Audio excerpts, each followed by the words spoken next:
Пайғамбарымыз саллаллаху алейхи уассалам тағы да айтады: ма амила ибну адама мин амалин анжа лаху мин азабиллах мин зикриллахи азза ва жал.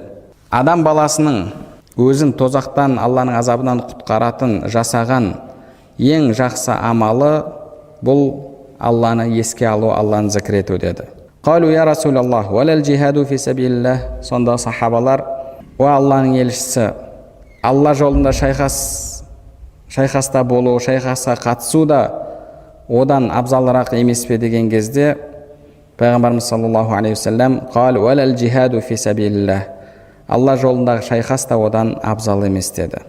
Илля ан тадриба би сайфик хатта янқати. Тек қана егер сен сол шайқаста болып, кейін шайқасып жүріп, қылышың сынып кетсе, thumma tadriba bihi hatta yanqati.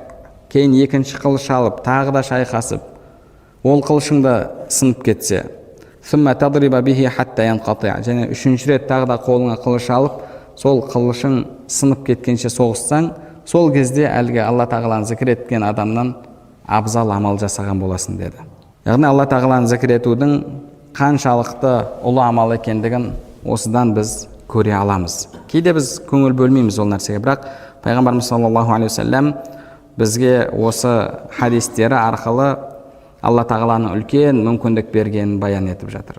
Алла тағала сізге үлкен мүмкіндік беріп жатыр. Сондай хадистер бар Пайғамбарымыз саллаллаху алейхи уассаламнан келген.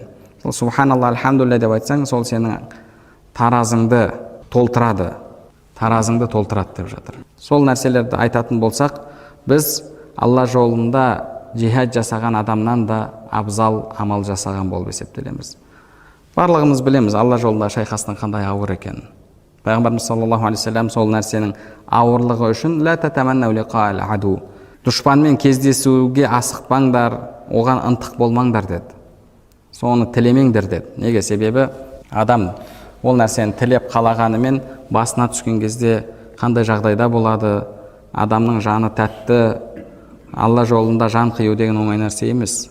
Сондай ауыр джихадтан да абзалырақ болған амал ол Алла тағаланы зікір ету деді. Алла тағаланы зікір ету. Әсіресе қазір біз басымыздан кешіріп жатқан күндерде Алла тағаланы зікір ететін болсақ, ізгі амалдар жасайтын болсақ, бұл амалдар да ең жақсы амалдардан болып есептеледі.